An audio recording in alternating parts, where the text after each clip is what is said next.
Affairs, Dr. Masuk, Vice Governor of Nusa Tenggara Timur, Bupati of the Targeted District of NTB, Pak Ketut Garyasa, Head of the Planning Bureau of the Ministry of Agriculture, representatives of BKF, of the Ministry of Finance, RGCF MBA Secretariat, Mr. Yusuf Rekai Shidwan, Regional Advisor from Bangkok Regional Hub, representatives of various government organizations who are present here, but also representatives of the private sector, of civil society and academia, my colleagues from UNDP, ladies and gentlemen. First of all, I'm very happy to be reconnected actually with this group after quite some time. First thing first, and I very much hope that Recording in progress. Are healthy and in good state. Atas nama pribadi, pemerintah dan masyarakat Nusa Tenggara Timur, saya mengucapkan terima kasih kepada Kementerian Koordinator Bidang Perekonomian yang bekerja sama dengan United Nations Development Program atau UNDP dan melibatkan Kementerian Pertanian atas kerja kerasnya sehingga kegiatan yang sangat bermanfaat untuk masyarakat Nusa Tenggara Timur, khususnya para petani, dapat dilaksanakan. Hadirin yang saya hormati, Nusa Tenggara Timur sangat rentan terhadap perubahan iklim dengan tren historis yang menunjukkan peningkatan suhu rata-rata dan variabilitas iklim yang tinggi. Saat ini di NTT 72% mata pencaharian rumah tangganya bergantung pada pertanian, yang merupakan sektor yang sangat rentan terhadap risiko iklim. Proyeksi iklim di masa depan menunjukkan dampak dan tantangan yang lebih besar di masa yang akan datang. Ini termasuk suhu yang dapat melebihi ambang batas yang sesuai untuk produksi tanaman. Pergeseran musim tanam karena meningkatnya variabilitas dan intensitas curah hujan, tantangan pengelolaan air, dan peningkatan evapotranspirasi.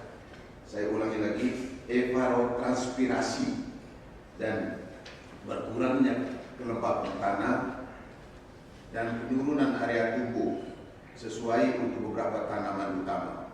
Akibatnya produktivitas pertanian secara keseluruhan serta distribusi pola produksi tanaman kemungkinan akan terpengaruh oleh dampak perubahan iklim yang diproyeksikan, yang pada gilirannya memiliki pengaruh yang signifikan terhadap pencapaian negara dan provinsi dalam SDGs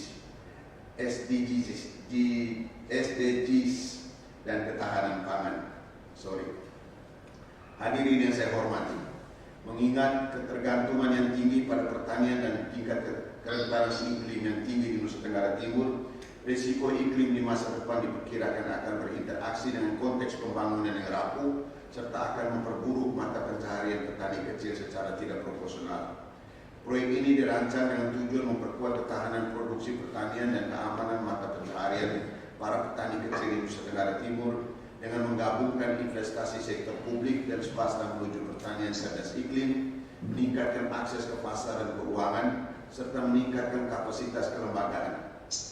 Proyek ini akan mengubah kehidupan sekitar 200.000 orang di NTT yang hidupnya tergantung pada pertanian. Output dari proyek ini, seperti dikatakan oleh Ibu Sofi tadi, saya kira bisa akan memiliki 3 hal.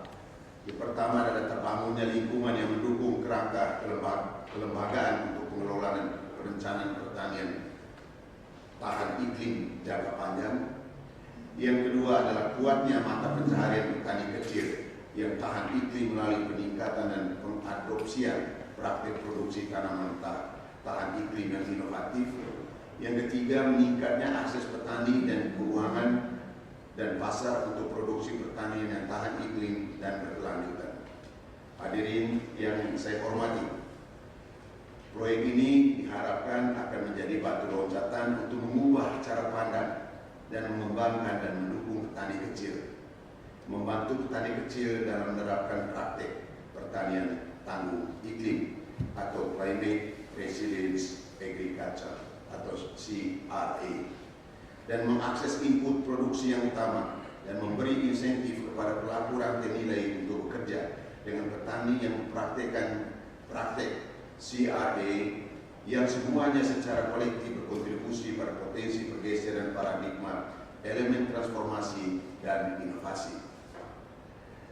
Intervensi utama dari proyek ini termasuk meningkatkan dan memajukan berbagai praktek CRA agregasi petani kecil sebagai unit ekonomi yang efektif dan alat pendukung keputusan agroklimat sambil menggabungkan dengan pendekatan baru dan inovatif, termasuk penggunaan platform digital yang memfasilitasi transaksi antar petani, pembeli, dan lembaga keuangan, dan pengenalan sistem voucher digital yang mendorong perubahan perilaku di kalangan petani.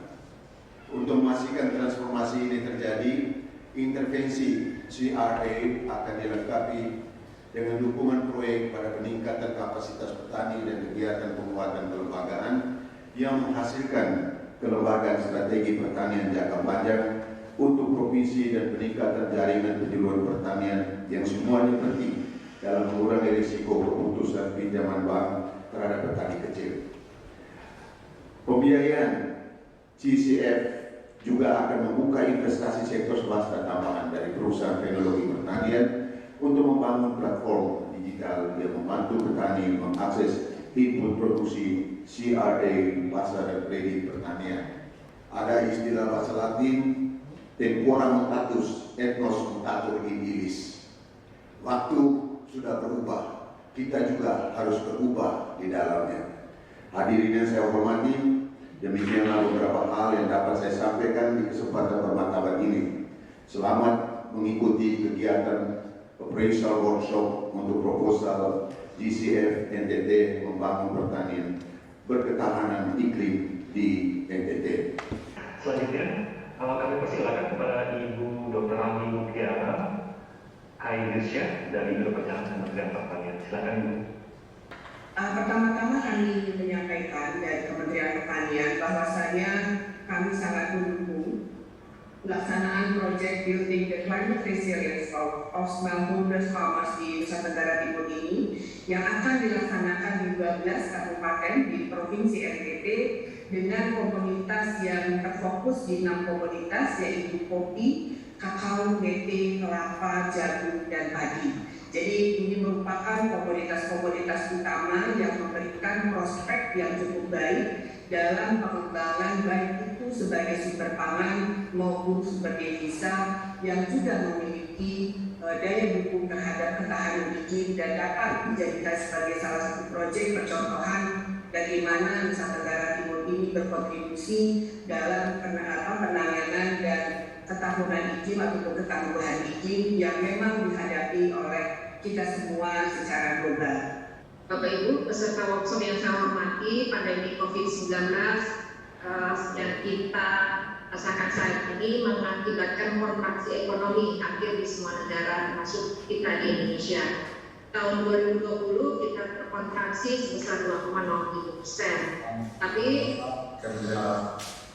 memasuki tahun 2021 kita sudah merasakan adanya sinyal positif pemulihan ekonomi Indonesia yang terus berlanjut dengan realisasi pertumbuhan pada kuartal kedua 2021 ini kita tercatat bertumbuh 7,5%